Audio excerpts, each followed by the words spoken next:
Counties Manukau has embarked on a journey which is designed to improve the patient experience and quality of care using some modern technology. And over the last 6 months or 6 months of last year, we went through a detailed process of examining everything we do. Processes, interactions with the patient, management of information, and communication with the community, looking for ways in which we could help the management of patients and help staff do their job.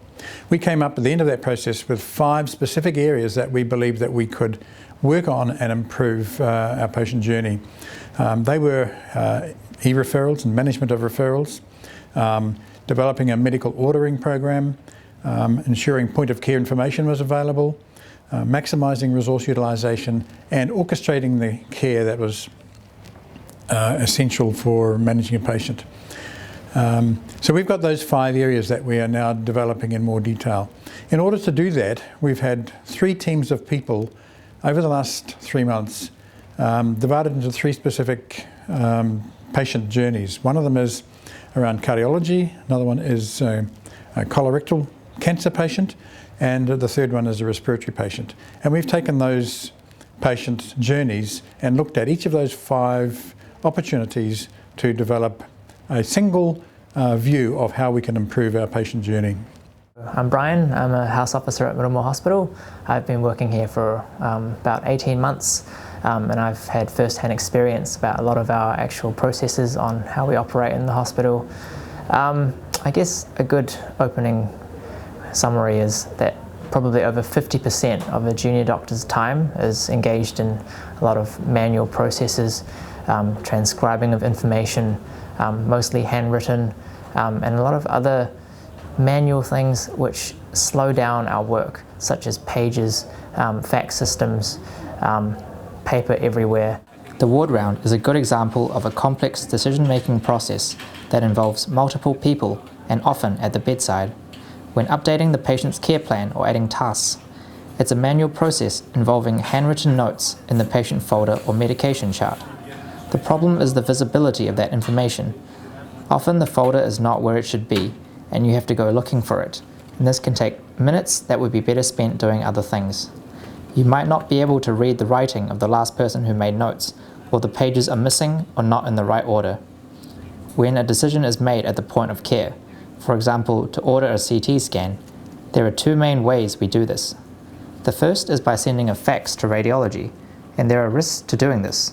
For example, if you key in a wrong number, or the machine in radiology is out of paper, or if it just isn't seen for a while. The other way we do this is to physically walk it down to radiology. We did this equation to show how much time we spend each day doing this. If you're on the 4th floor in the general surgery ward, it takes 6 minutes to walk to radiology, times 2 for the return trip. Add 2 minutes for a possible interruption, like bumping into someone on the way or responding to a page, and 2 minutes to speak to the radiologist, or more if there's a queue. Times this again by 2, as you'll do this on average twice a day, and it's 32 minutes of a shift spent submitting a medical order or request. A reliable electronic system for doing this would be a major gain in efficiency and give us more time to do the things that are of real value for patients. A final example is that nurses have to write vital signs on a chart and manually calculate an algorithm that helps them decide whether to escalate the patient's care. Having an online system for this would mean the decision could be made quickly and the relevant care team would be notified immediately. The risk of delays or inappropriate escalation is reduced, and there is an extra layer of safety in the patient's care.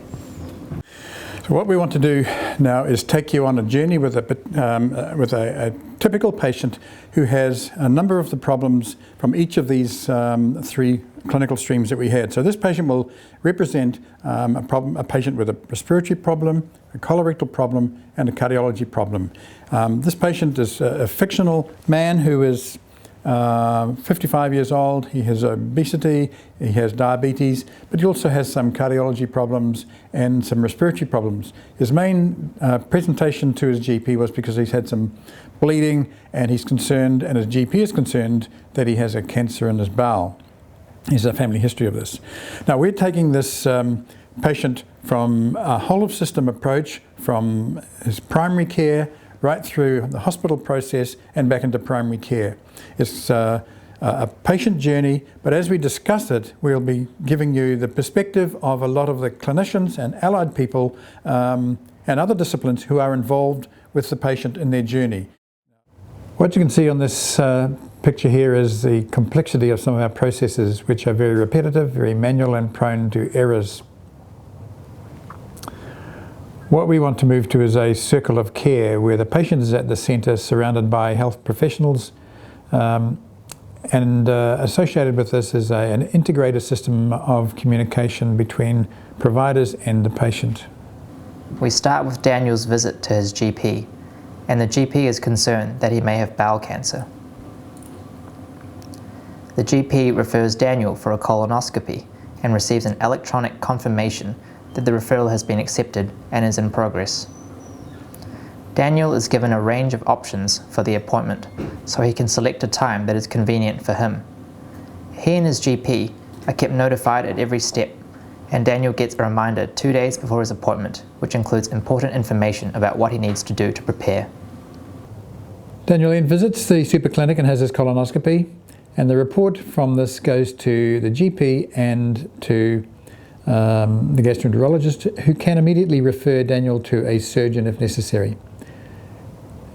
Daniel visits his GP and the diagnosis can be discussed with him then, and he can be introduced to his navigator, who is somebody who would coordinate his care and support him through the entire process. Daniel comes back to the super clinic for his first appointment with a surgeon, and again has been notified that an appointment is available and he can choose a time that suits him. This is all done electronically to reduce the time it takes to do this basic interaction. At this stage, his care plan is activated and Daniel's circle of care, which is a multidisciplinary team of health professionals, will be identified. They all have the information they need about Daniel when they are treating him or at the point of care. They can make the right decisions quickly, and Daniel doesn't have to keep repeating himself. Daniel can be referred for other tests, and clinicians can communicate to each other easily about his care. In many cases, the clinicians may want to talk to each other, but the important information is relayed quickly and efficiently in electronic form. At every stage of his treatment, he can clearly see where he is in the process, and so can his GP and others involved in his care. Daniel and his family also have information relevant to his condition and his treatment, so he knows what he needs to do at each stage. When Daniel comes to hospital for his surgery, he is welcomed by his navigator, who has all the information about his surgery to share with his family. When he is admitted, his details are checked electronically by members of the care team and can be updated on mobile devices, so they're always up to date. Daniel then goes into surgery, and at the completion of surgery, his family can be notified that he is in the recovery room and when they can expect to see him. When he is ready to be transferred back to the ward, an orderly can be notified electronically, and an electronic handover or transfer of care takes place between the staff in the anaesthetic, in the post-anaesthetic care unit and the ward. And Daniel is moved up to his ward. In his room, there is a screen which shows him his care team with photographs and the types of treatment that he's scheduled to have, and this is updated on a daily basis. Over the next few days, several ward rounds take place, and all of the people involved in Daniel's care will visit him to carry out their part of his treatment. All of them have up-to-date information available at the bedside to assist them in decision-making in his care. If any further tests or procedures are required, Daniel can be easily informed about these, the time they're going to take place, and what he needs to prepare for them. He understands that his hospital stay is no longer than it needs to be. Daniel is now ready for discharge, and this is the transition of care back to the community. And there are a number of elements to this. There is the electronic discharge summary, and there's a prescription, and his discharge may involve a transfer to a discharge lounge.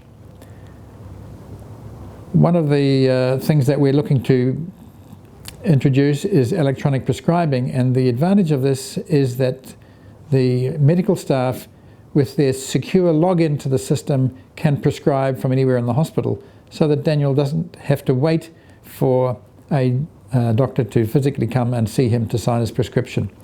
The prescription can be sent electronically to the community pharmacy, who is notified of his discharge and will note the dispensation of his drugs.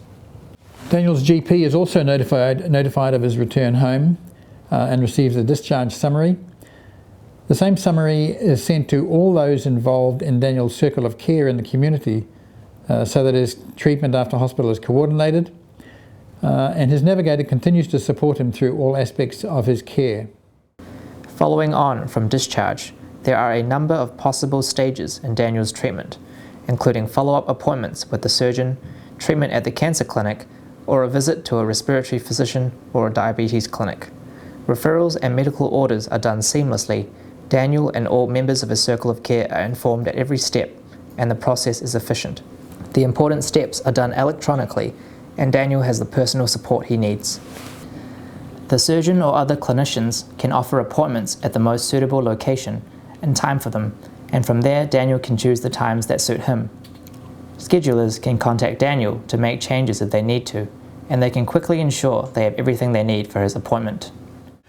So that's the end of this part of Daniel's journey. Where we are in the process now is that we are looking at various potential solutions, electronic solutions for these areas that we've identified, and seeing how they can supply the IT solutions that will support the model of care that we have. We'll be developing business cases which will go to our board for further examination there.